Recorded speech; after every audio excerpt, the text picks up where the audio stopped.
topic tonight, you all know, it's has to do with the state of the Air Force, air and space power, adapted to security requirements, national security requirements in the 21st century. And of course, the enormous complexity of the very simple notion of adjusting a huge establishment, the Air Force, to something as varied and complex and changing as policy requirements is easy to say, but enormously difficult to do. And the task which is before the Secretary of the Air Force is enormous, but of course his reputation for being able to handle that sort of thing is large. As a lot of you know, the Secretary received his Bachelor of Science degree, actually in language, literature, and philosophy from the Illinois Institute of Technology in Chicago. He received a master's degree from the U.S. Naval Postgraduate School in Monterey, and his PhD is from the Harvard School of Business Administration. The two graduate degrees were received while on active duty with the U.S. Navy. A number of the remarkable assignments which he had are a direct outgrowth of a kind of educational path, I'm sure, but he had several assignments of great interest, I think, while a naval officer, or at least of special interest. He was the assistant director of net assessment for the Department of Defense. He was deputy head of the State Department's policy planning staff, another wonderful assignment, and retired with the rank of captain after 23 years of service in the U.S. Navy. And I shouldn't overlook his command, which was early in his career, of a guided missile destroyer, and I believe it was for that assignment that he received the Admiral Arleigh Burke Award for the most improved combat unit in the Pacific. So he had a wonderful Navy career. And during the Navy career, he also worked as a staff member of one of the congressional committees, the Select Committee on Intelligence. After retiring from the Navy, he worked as the Democratic Party's senior staff member with the Senate Armed Services Committee, and then had another enormous career with Northrop Grumman. And there, too, he had a number of assignments in research, planning and development, as a special assistant also to the chairman and the president and CEO, and for the 5 years before his present responsibilities, served as the president of what we've all loved to say, the electronic systems and sensors sector of Northrop Grumman. So he has a real rootedness in the Baltimore area. His reputation as an executive is sterling. We're absolutely delighted that we're honored to have with us the expert on the topic of the state of the Air Force, the Secretary of the Air Force, Dr. James C. Roche. Dr. Roche.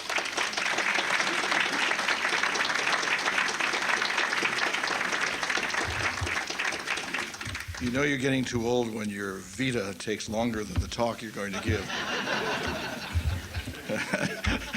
And I've noticed I've got to find a new one that just says, well, he used to be in the Navy, then he made a living, got his kids through college, and then he went back in the government. Much easier.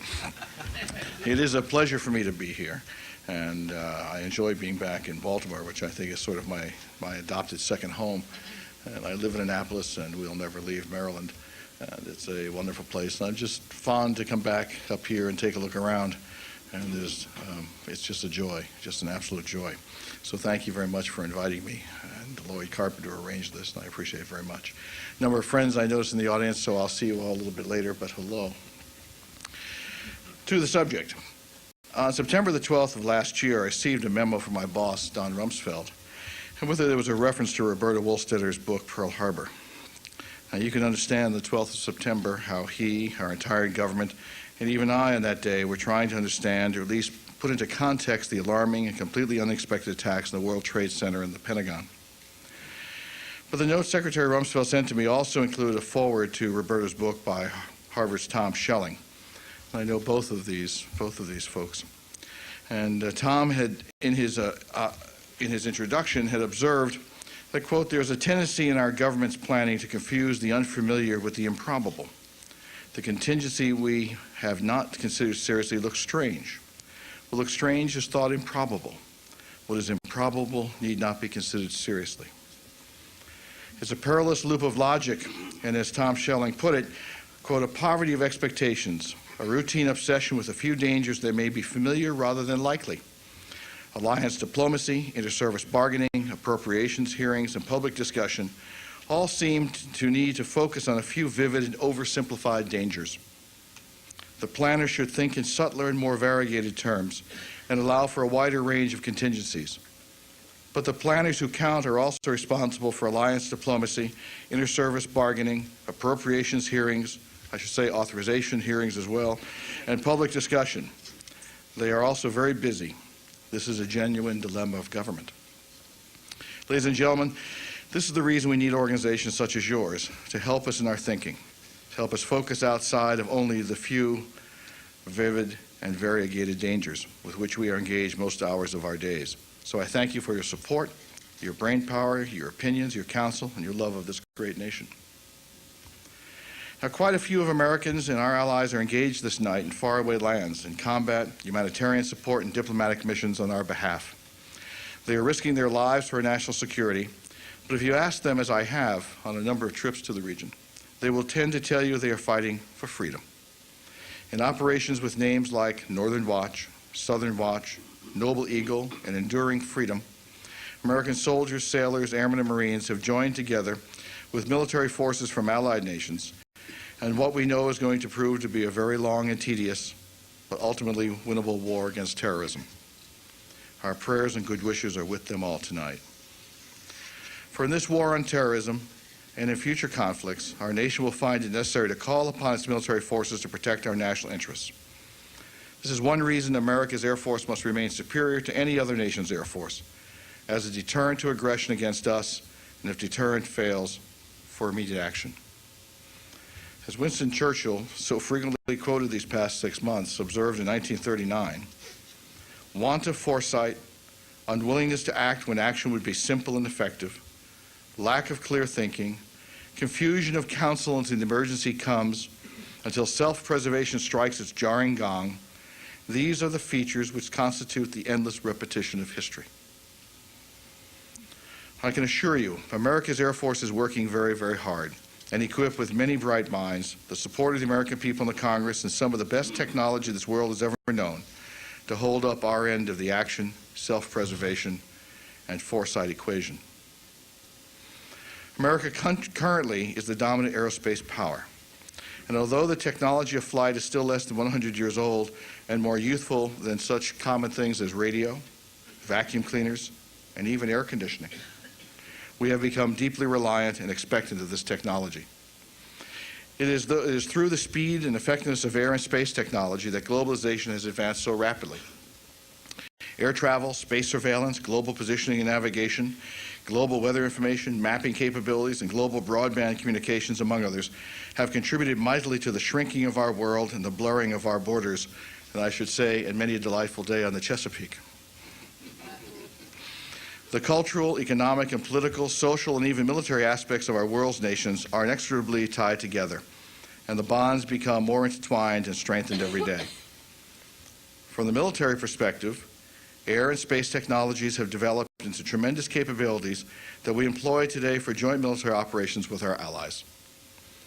With increasing precision, we find, we assess, we track, we target, we destroy or disrupt the instruments of terrorism which threaten freedom.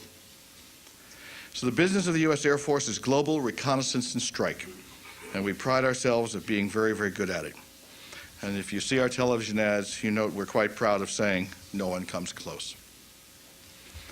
As the dramatist Gene Brown observed, the most difficult thing about being humble is not being able to brag about it. So at the risk of bragging a bit, allow me to say I'm terribly impressed with the capabilities and dedication within the Air Force that I've discovered in my first 9 months as its secretary. I mean, I must be a genius in this subject, right? I've been there all of 9 months. Americans, indeed anyone in the world who has benefited from the air and space capabilities that have brought them freedom from oppression, humanitarian support, natural disaster relief, and the like, have many reasons to be proud of the American Air Force. Here's some examples of what we're up to. Operations Northern Watch and Southern Watch, northern part of Iraq, southern part of Iraq, have quietly amassed a total of almost 200,000 sorties in Air Force combat missions, ongoing now for over a decade. We have the habit of every place we fight, we stay behind. Operation Enduring Freedom in Afghanistan, which has demanded over 23,000 Air Force sorties, some of which have broken records in mission range, hours flown, and combat reconnaissance. Over 1,100 of those have been long-range strike sorties, virtually all of them accomplished by just 10 B-52s and 8 B-1s, and at one point 4 B-2s. The B-1s fly 1,200 miles, one way, one refueling in midair from the Air Force tanker. They hover over Afghanistan for a few hours, and then they come back. And during these flights, they bring along 24 very smart bombs. We call them JDAMs. And they are available nearly instantaneously to strike at any target. The B-52s are flying 2,500 miles as if they are going from Tampa to Seattle. And they carry along 20 JDAMs just for the ride. And they too are available. In fact, we've been demonstrating that we can do close air support to young sergeants on the ground, attacking with 800 meters of a target, and do that from 38,000 feet, something we've not been able to do in history, and bringing us back to a position where we can work with ground troops very much the way the American Army Air Corps worked with the U.S. Army post-Normandy. Our airlift fleet has chalked up close to 9,000 sorties. For example, our new C-17s have delivered more than 2.5 million humanitarian daily rations for the people of Afghanistan. It's remarkable. We may be the only nation on earth that attacked a country with food as well as weapons. Food to those who needed it, weapons to those who deserved it. Plus, they have been used to deploy our Marines and soldiers into Afghanistan, as well as the materials to support each and every one of them. Coalition allies have flown more than 3,000 missions, highlighting international resolve in the war on terrorism. Tanker support to joint operations, transport, and cargo delivery missions and humanitarian relief have been unprecedented. Our tankers, basically gas stations in the sky, have flown over 8,500 sorties to date for Operations Enduring Freedom. This is just one indication of what it takes to support, for the first time in history of warfare, the entire ground operation in a totally landlocked country. Afghanistan is completely landlocked. Therefore, all infiltration, exfiltration, sustainment supplies, and support equipment must be done by air. I should tell you, by the way, that of the 8,500 tankings we have done, 55% have been for U.S. Navy aircraft. And this is the benefit of the American portfolio of systems. We work very well together. And what we call Operation Noble Eagle over the skies of America, up to 20,000 airmen, 265 aircraft, and 350 crews, mainly from the Air National Guard and Air Force Reserve, but also from our active Air Force and allies, have flown well over 18,000 fighter, tanker, and airborne early warning sorties, as well as pre-positioned C-130s for emergency responses. Our NATO partner nations have deployed airborne early warning aircraft to America to help defend our airspace. This is the first time, to my knowledge, since 1823 in the Monroe Doctrine, that a European force is helping to defend continental United States. And in fact, you should know that this evening there are 2 stations of cap over Washington, a station of cap over New York, and not far from here is a NATO AWACS. So the accents are a little bit different, but they're preserving the airspace over this area. Ladies and gentlemen, I think you'll agree that this is simply a remarkable record which speaks to the professionalism that exists at all levels on this great team, and we will build on that record. But we want you to know that this war is like this war. It's not like the last one, and it's not going to be like the next one. While this is a time-honored truth, it's often forgotten. Sun Tzu wrote a long time ago, "Do not repeat the tactics which have gained you one victory, but let your methods be regulated by the infinite variety of circumstances. Just as water retains no constant shape, so in warfare there are no constant conditions. He who can modify his tactics in relation to his opponent and thereby succeed in winning may be called a heaven-born captain. So as we continue our transformation, support our airmen, reinvigorate the military-industrial base, and become an even more efficient team, our vision remains a total air and space force, providing global reconnaissance strike across a full spectrum of operations. We are well aware, for example, that other times other foes may have more than just the difficult terrain we find in Afghanistan. They may actually have formidable air defenses as well. And for this reason, we press for capabilities to deal with such a foe by developing and acquiring systems such as the F-22, stealthy weapons, unmanned aerial vehicles, space-based radar, which will enable us to adapt like water to the shape of its container and modify our capabilities in relation to that future foe.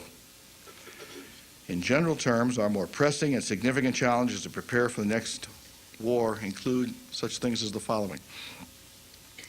We have to learn to provide persistent intelligence, surveillance, and reconnaissance across a critical section of the country for 24 hours a day, 7 days a week, independent of weather, for up to a year, so that we can understand every single thing that happens and everything that moves. When we do that, we have to develop an ability to provide near instantaneous attack on the ground from the air, precisely and with a wide variety of strike systems. We can do this by working closely with troops on the ground equipped with special sensors and communication links, some of which you may have read about in the papers, as well as with a portfolio of off-board sensors and platforms, including UAVs, unmanned vehicles. We have to define and pursue the optimum space architecture to fully integrate space assets into global strike operations, whether those operations come from the air or land or from sea. We have to modernize our tanker and our intelligence and surveillance and reconnaissance platforms that we will need in the many years ahead. Now, throughout all of this, we are developing concepts and strategies to seamlessly integrate our space-based, manned, and unmanned systems. So our challenge is to focus our strategy and people investments toward staying number one in our business for the many decades to come. We cannot afford to do otherwise. Our ultimate goal is to foster innovative ideas and solutions wherever they are, in industry, in laboratories, modeling and simulation centers, military journals, service schools, warfare centers, battle labs, councils and foreign relations, world affairs councils, wherever they may be. As Franklin Delano Roosevelt observed in 1941, it's not just the war fighters in the fight, but also those who support the war fighters. And everyone here tonight plays a part in making the airmen on duty around the globe, as well as our soldiers, sailors, and Marines, the very best the world has ever seen. So on their behalf, thank you to each and every one of you. These are extraordinarily challenging times for America and indeed for the free world. The war on terrorism cuts across geographical and political boundaries, it cuts across religious beliefs and cultural differences, and it cuts across economic and nationalistic concerns.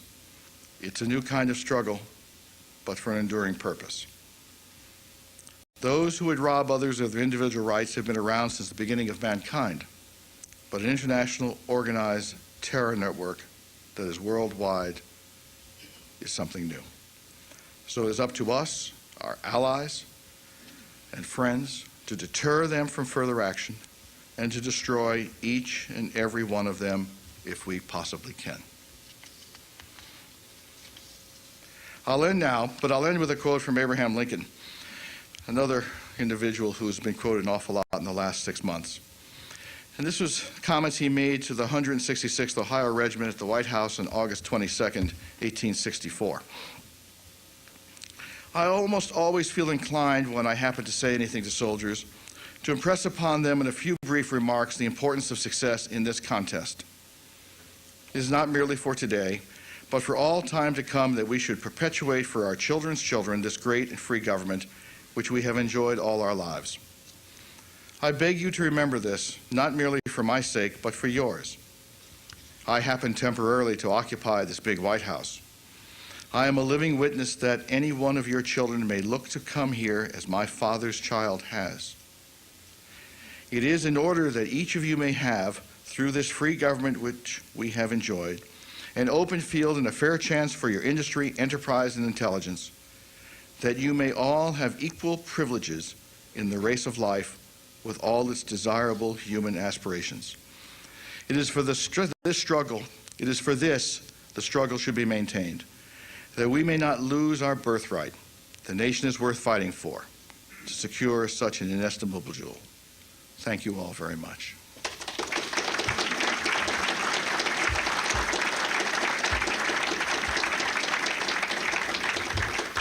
Now, I'd be delighted to take any of your questions.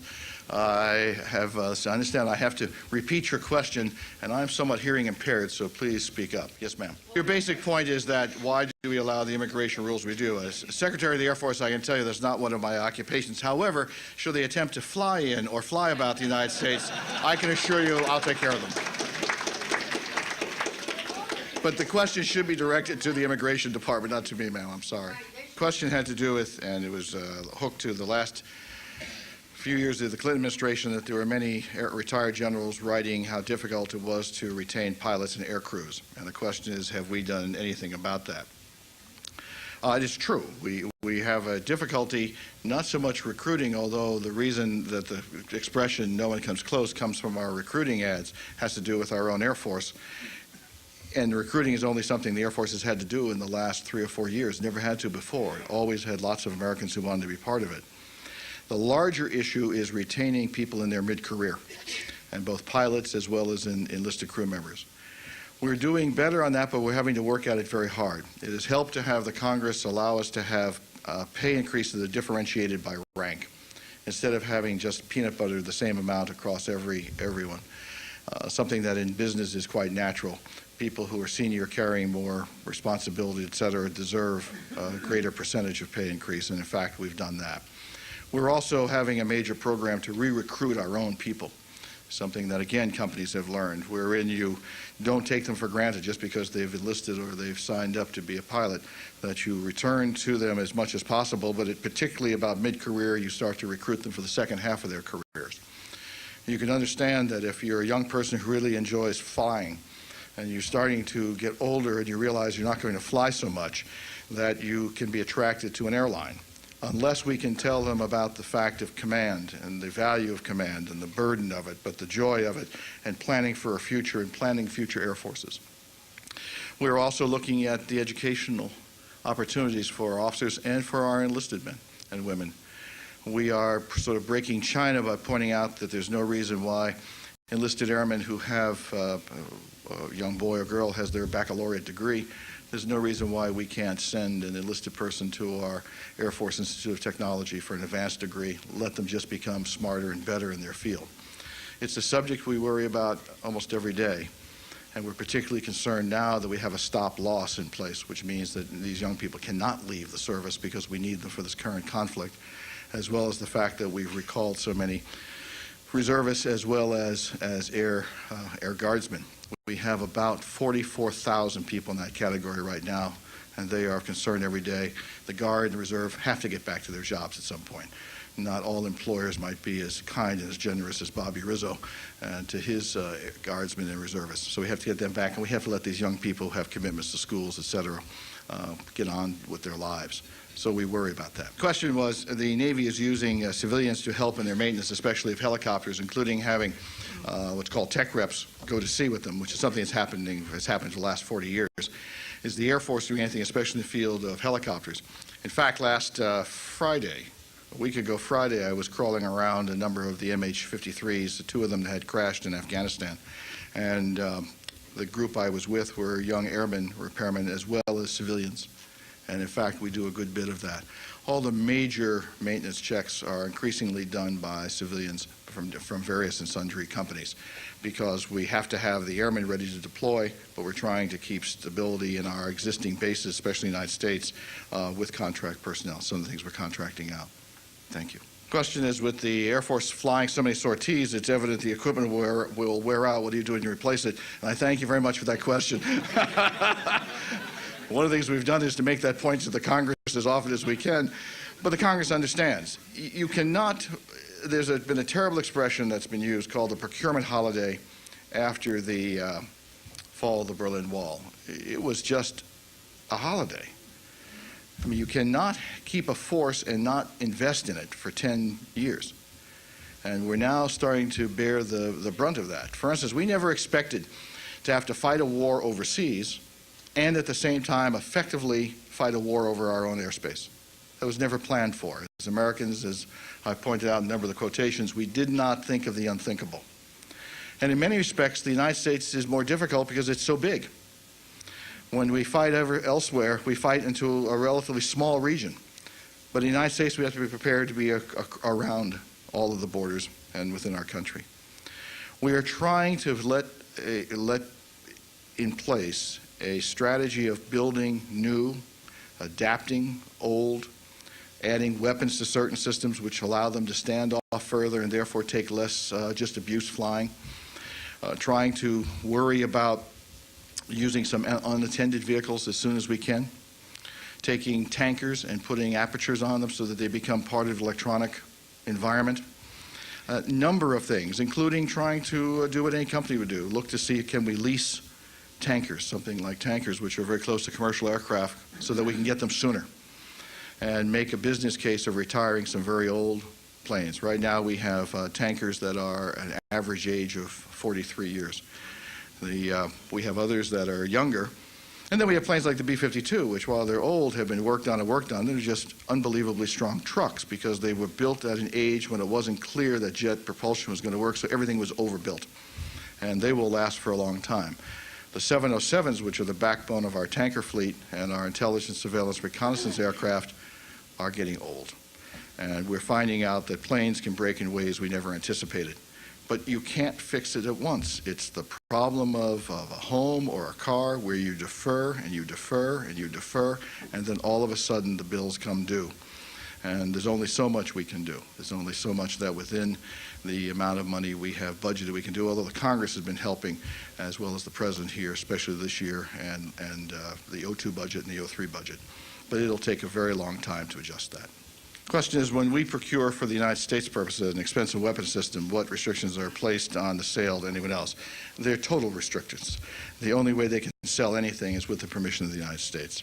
And that's for very good reasons. And now you can have variants of a system that some are for our own use, and then we can make variants that are acceptable to be exported. But it's a very difficult process, sometimes thought of as being too difficult because it gives foreign suppliers much greater advantage than it does American suppliers, in that a number of other countries, including Her Majesty's, might have different rules than we would have, and therefore some American companies have claimed to be disadvantaged. The quality of our products has usually made them quite competitive with others, and I think you find we have things like F-16s all around the world. And you'll certainly start to see C-17s, aircraft like that. The C-130s are ubiquitous, for heaven's sakes, and so we do well. But they are restricted. And oftentimes it's the electronics on them that is the most delicate.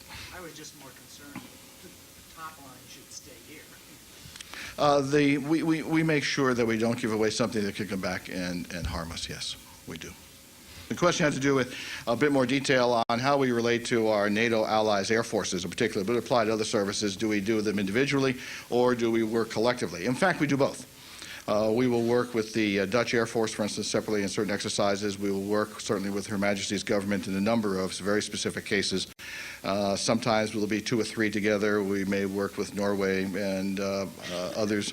We will have certain relationships with a country that doesn't have much of an air force, like Iceland, where we will station forces there. And then we do certain things collectively in large exercises, and then there are specific things like AWACS, which are operated by the nations collectively.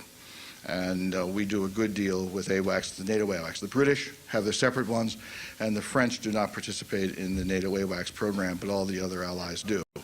And but the French, I must tell you, the French have been there with tankers for us in Afghanistan and their own forces and their own aircraft.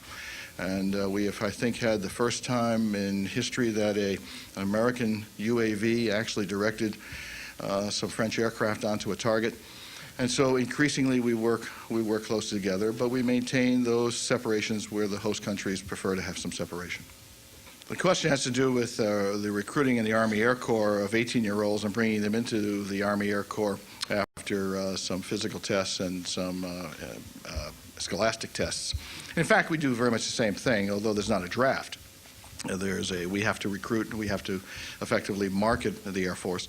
One of the differences from that era is that when we recruit someone, we make it clear we would prefer that they stay for a full career. because of the nature of our equipment, the complexity of it, we don't fill boots. We actually train people extensively to work on very, very complex things. And so therefore, worrying about families, this notion of how we keep them. We recruit an individual, we retain a family housing, how we care for families, the quality of medical care delivered, et cetera, is terribly important, because our assumption is that each recruited individual, officer or enlisted, will be an airman for a full career. Now, like some companies, we are blessed in that we have multiple variants of the program. We have a full-time active force. If an individual chooses to return to civilian life, we strongly encourage him or her to be a participant in our reserve or our Air National Guard. And these other parts of the total Air Force are awfully important to us. As I said, of the over 18,000 sorties over the United States, the vast majority of those have been flown by men and women who have other full-time jobs. And they are doing this. And the 44,000 we have tied up in both mobilization or stop loss, 9,000 of those are volunteers from the Guard and the Reserve who are volunteering their time as many days of the week as they can. And these are thoroughly professional individuals, both pilots, maintainers, et cetera. So we try to have a concept of you're an airman for life, whether full-time or part-time, and that way retain and make use of the skills of individuals through many, many more years. The question had to do with what's referred to as the Strategic Defense Initiative and what the Air Force's role and where we stand on it today. It's now all part of what's called the Missile Defense Agency, and it's an attempt to pull together, as before, the competencies of various services to operate on a problem which is certainly predicted in everything I quoted tonight. Since we think it's improbable, therefore we don't worry about it, but we better worry about it because it could very well occur. The Air Force has a major role in a number of programs that, in fact, we do for the Missile Defense Agency. So, for instance, the airborne laser system is something, it's manned by the Air Force. We run the program, but we do that for the Missile Defense Agency so that the head of the agency, General Kadish, is able to orchestrate a number of systems to try and find a portfolio that will deal with the problem as compared to expecting just one system to deal with the problem. So it's an extraordinarily active program at this time, especially in this administration. The question had to do with the Air Force's role in homeland defense, especially in an age of information technology and all the strains put on there. In terms of information technology, in fact, it's Sync Space who has the lead for information assurance and information security for the United States. And he is currently an Air Force officer, and we would expect that field to remain close to us because we're so heavily dependent on effectively a massive net of information that goes on all the time. And each of the services are, but we tend to have it over a large area. So, for instance, prior to 11 September, our North American Air Defense Command worried about planes coming into the United States, which was absolutely sensible. We did not worry about planes flying inside the United States. And one of the reasons that I've given to my boss that we might consider bringing down some of the airplanes that are flying over the American cities now and put them on alert on the bases to help in the maintenance and help in the stress on the people is the fact that we've now netted all of the radars inside the United States. Now, that does not mean the Air Force controls the airspace, because we do not. This is not martial law in the air. But we have to be able to respond very, very quickly to the FAA. And if the FAA tells us there's a track of interest, we have to be able to get to that point to respond very, very quickly. And the timelines are such that we feel that it is worth considering for the Secretary of Defense and for the President to allow a number of our aircraft to come down on the bases and keep them on alert there. The larger issue of trying to keep up with information technology is one that every company and every service faces. We become heavily dependent on it because we do so much. But we have found that by taking a portfolio of multiple sensors, we have been able to demonstrate in Afghanistan that the goal of 24/7, 365, good weather and bad weather is absolutely doable. It's absolutely doable. If you don't try to make every system solve every problem, but allow them to be complementary, then in fact you can do quite well. And when you have overlaying information systems, you can pick up things, you can put together a mosaic and see a picture you otherwise could not if you relied on any one or two systems. The question had to do with certain comments about my former naval life and my appreciation for naval aviators as well as Air Force aviators, and then comments upon the fact that the large deck aircraft carriers, in fact, were very, very helpful in the current conflict, and then the notion of speed of attack and overflight rights that are required, and whether we are also, as part of our strategy, worrying about what I'll call strike systems. In fact, I would ask that to correct only one point. It was not a short hop from the carriers into Afghanistan. There's a country called Pakistan in between, and you have to fly over it. And the reason that the Air Force land-based tankers were so valuable is that they could meet up with the Navy aircraft as they were feet dry going towards Afghanistan, and also pick them up as they came back. It is the portfolio of forces that really makes things work. We make the comment that we never expect the Air Force to ever fight alone. We always expect to be in any given fight with either our naval or our Army or our Marine colleagues. In terms of strike, we are doing a lot. And I think you should have noted, if you follow the papers in this current conflict, we used to build big bombers in World War II. Those who were in the Great War recall you needed a bomber with lots of bombs in order to get a probability pattern that the target you were interested in hitting was hit. And if you were within a mile, you felt you were very, very good. We then worked over time to get that better and better, and recall we built bombers that flew very low so as to get greater accuracy. We now have a situation where the probability of hitting precise coordinates from a GPS-guided weapon on average is better than 60%.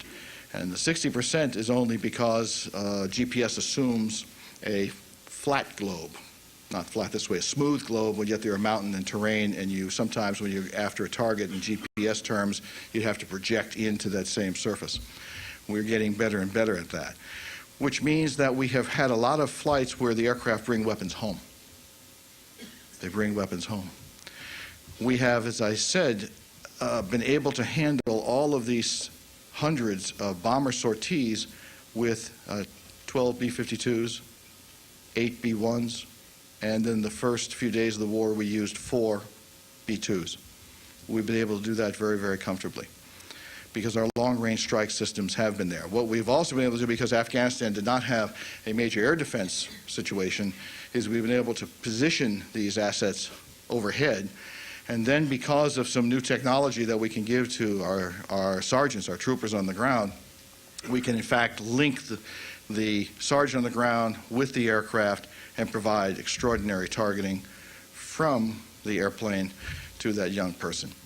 So that the breadboard version, or the test version of this, was a pair of binoculars with a laser rangefinder, an orienter's compass, a Garmin GPS system that so many people associated with the Chesapeake would be used to, and a radio. And a radio, and a system, and 2 horses. And it is not true that they did the work on horseback. It is true that as they raced away from being overrun, they would hop on a horse, pack up their gear, and go to the next spot. And for those of you who sail or deal with GPS receivers, Magellan, Garmin, anyone else's, the young sergeants had this habit of every time they set up a position, they punched in their current location as a waypoint. So all of you know waypoints. And in one case, a young sergeant that I know, when he was being chased off by the Taliban, etc., he had to abandon his post. He and his colleague ran down. The 2 horses being held by a very nervous Northern Alliance fellow, and they galloped away to a new spot and set up, and he noticed in his binoculars that the Taliban, Al-Qaeda, had overrun his prior position. He remembered, picked up his Garmin, and just called up the B-52 and read off his former coordinates. And it was a very unpleasant day for the people who had overrun the prior position. So the notion of using technology and strike systems, whether they be Tomahawks, depending on what phase of the war, here we have had the advantage of clear air and no air defense. But in some future conflict, we're not going to have that advantage. So strike systems, conventional strike systems, are still a key to our strategy. The question is, would I comment on the role of unmanned vehicles in this conflict and how we might see their role in the future? It has typically been thought that the Air Force was against UAVs because we couldn't find little tiny pilots who would be in them.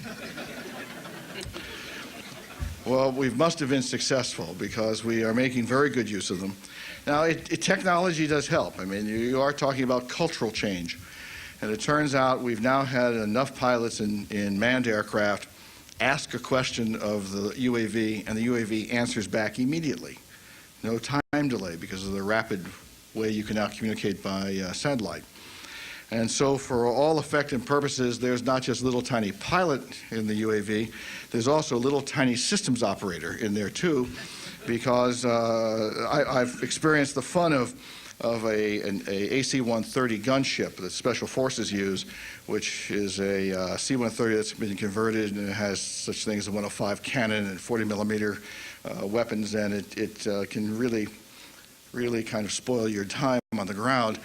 And as it's flying along, the Predator is trying to talk to it to tell it where there's a rich target.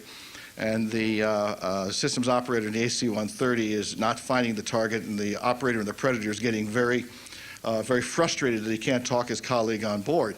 And the humor of it is the AC-130 is over the target, and the systems operator in the Predator is on the ground many miles away.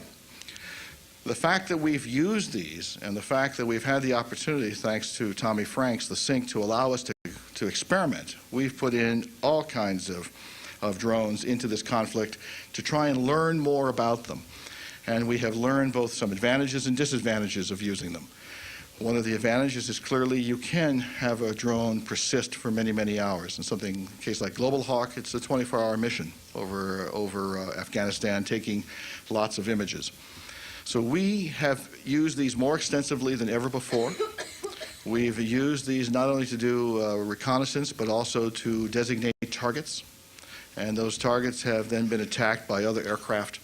In some cases, we have the drone put a laser beam onto a target, and a Navy airplane come within vicinity of the drone and launch a laser-guided weapon that'll follow the drone's laser down to the ground. We've used these to work very closely with the gunships, for instance, and we now have the streaming video from the regular TV images from the drone in a number of the AC-130s, so that at least the operators don't get so frustrated. They can look at what the Predator guy is seeing as well as themselves. And we have some fine young pilots flying these Predators. They tend to be F-15 pilots, B-1 pilots, young women, young men, who are pioneers in this field. And we are finding that we see a future wherein we understand that they are very useful, but we've worked them sort of one or two at a time. If we think of trying to replace manned aircraft with them when there are a lot of aircraft in the area, then you're trying to think of how do you manage swarms of these. And I point out to people, for all of the grown-up boys in the audience, when we used to fly our model airplanes, we tended to fly one airplane, and we tried to put our head up in the cockpit of the little plane so we get a sense of its aspect. But I ask you to consider, what if there were three of them there and you had only one controlling device? I mean, I had a hard enough time with one. I don't know if I could ever handle two, and I certainly couldn't have handled three, because that's a swarm. And if that's the case, the bandwidth, the IT requirements, information technology requirements among them, as well as down to the ground, are going to be enormous. And in fact, there are some cases where the pilot's brain and instincts are such broad bandwidth that to try and replicate that on the ground so as to control an unattended vehicle, unmanned vehicle, with the same instincts of a pilot would be unbelievably difficult.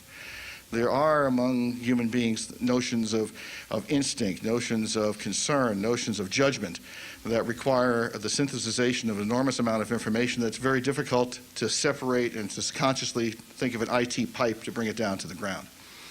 On the other hand, if you want to stay and follow something for a very long time, they're wonderful. If you want to go very high in altitude and take large area imagery, they're wonderful.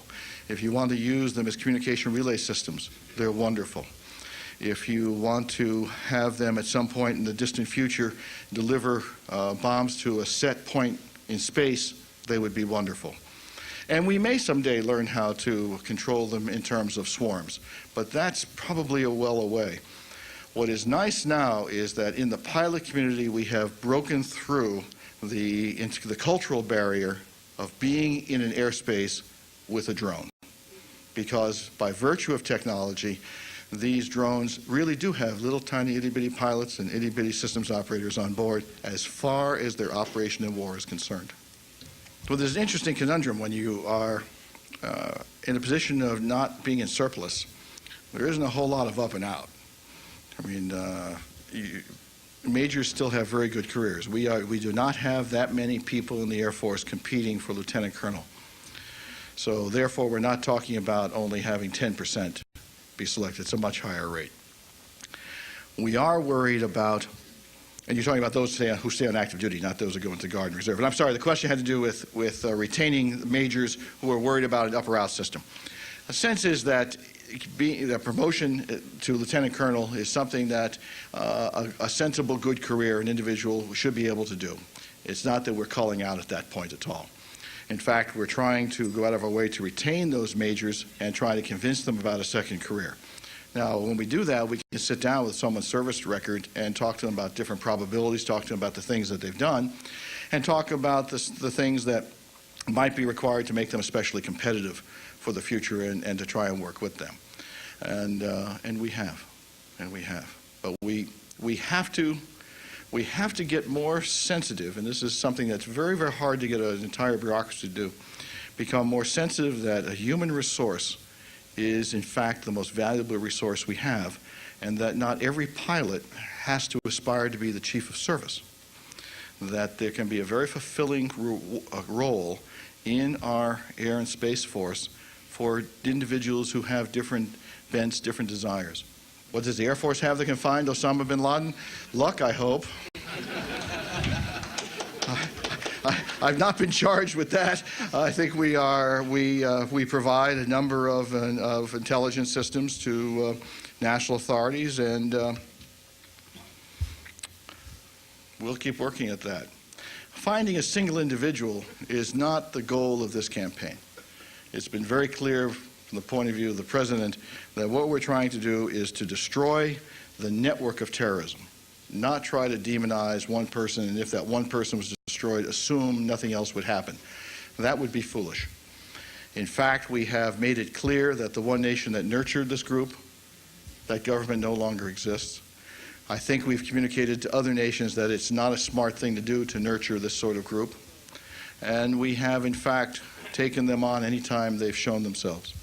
But it's not a matter of success or failure whether or not we find that one individual. It is that there be no network of terrorism that can operate against us. There's a military component to that. There's certainly an immigration component to it. There's a police component. There's an SEC component. There's a banking component. There are many components to it. Just jarring our friends and allies to be less kind to the operations of some people in their countries has been an important step forward. Sensitizing our own American public is an important thing. Changing the rules in our airports and on board our airplanes is a sensible thing that we can never change given what's happened to us on the 11th of September. So it's across the board. You'll forgive me if I don't want to tell the terrorists where they would find exactly what to do at what point. Let me assure you, however, that if you have planes on what's called strip alert, they're full of fuel and the pilots are well rested, and they're positioned throughout the United States, and you have integrated all of these radars, and you have a very, very different FAA today in the sense that if they spot anything that's a bit untoward, we're notified immediately and we can be in the air immediately. That ability, we have calculated we can get to anybody before they can do anything. Now, you can never get, in the case of someone, the plane takes off and it's over its existing airport and does something, but you notice the rule now on airplanes is I would suggest you not get up in the first 30 minutes of a flight or try to get up in the last 30 minutes of a flight.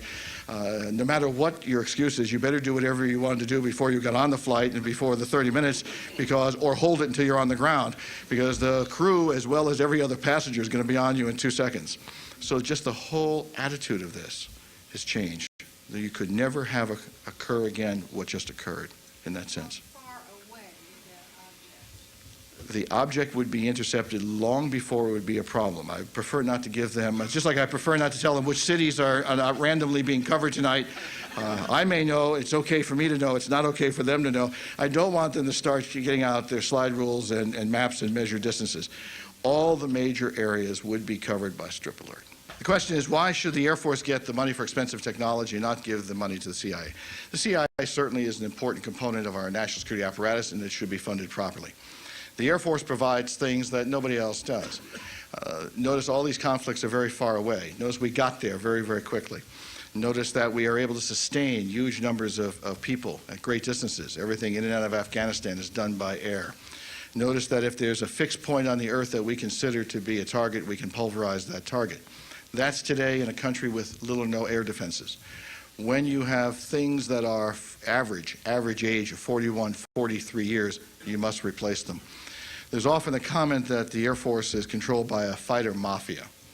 Now, I should tell you, I'm originally from New York and Chicago, and I know from mafias. And a group that has not introduced a new plane since the F-16. And since then, there's been the C-17, the B-1, the B-2, Joint Stars, a whole bunch of other aircraft. This is not a fighter mafia at all. It is time because those aircraft are old. If you talk to the Guard and Reserve forces who are flying over the United States, they're flying some very, very old F-16s, on average something like 25 or 30 years. It's time to move forward.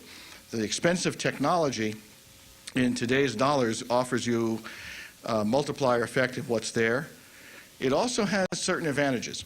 Something like the F-22, for instance, is really a unique airplane. Its ability to fly very, very high means very few opposing aircraft can get that high to deal with it. It's very stealthy. And it incorporates an engine technology that's never been in an airplane before called supercruise, which means that instead of being an afterburner where you're just consuming enormous amount of fuel for every bit of energy, you can actually cruise at very, very high speeds. So you're talking about a combat aircraft that can cruise at in excess of 1.5 Mach, comfortably, military power. And it can accelerate to go much faster if it has to get away. Now, from my point of view, with those young sergeants who are on the ground, who increasingly are going to be in smaller dispersed units, the fact that I can have a couple of F-22s close to them or so fast they can get close to them, and who can drop weapons that are so highly precise that they in fact can provide close air support, is a payoff of the technology that never was obtainable before. And so that's just one example of where the technology comes into place. One of the things that's very nice, by the way, for those of you who have been in the armed services, I was in the what's called the Combined Air Operations Center in a distant Middle East country for an evening. And in fact, my staff had to drag me out because I was just so engrossed. One of the things that's interesting is how difficult it is to try and distinguish between naval officers, Army officers, Air Force officers. You can spot the Brits because they wear a different uniform, and you can spot some of the others, but it's seamless. Aviators have become aviators, and the community of aviation is such that they work so closely together that it's very different than the old days, and my compliments to all of them. The question has to do, with those who didn't hear it, about recruiting and access to schools so as to be able to recruit some very bright young people. We have had difficulties at certain times in the past. It's getting better. It's actually getting much better. And in fact, one of the programs that we've had in place is called the Junior ROTC program, which is not necessarily a recruiting tool, but it has the effect of having young people get used to, in our case, the Air Force, and the Navy has something similar. And some of them then choose to go on and enlist or after college or go into college and join the ROTC, the regular ROTC program. We have about 600 of those in high schools now. We are moving to over 900 of them here shortly.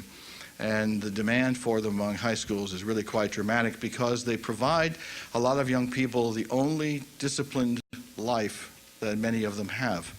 And the response of the young people has been extraordinary. It really has.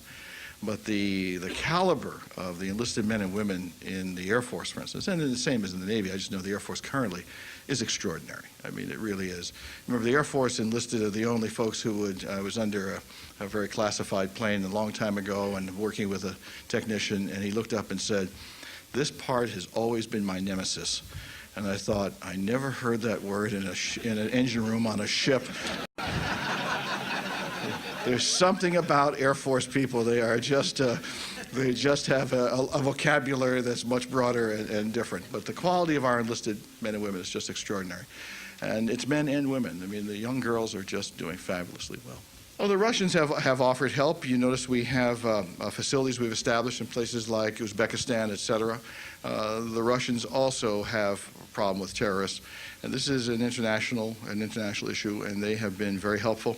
They have provided aircraft, for instance, for some of our allies for lift, and they have been participants. And they give us oil. Oil is fungible, ma'am. The question is, the Russians give us oil. Oil is fungible. We purchase oil from lots of places, including Russia, and they should keep on pumping. It's very good. Makes us less dependent on certain parts of other parts of the world. The Venezuelans are also very helpful in that regard.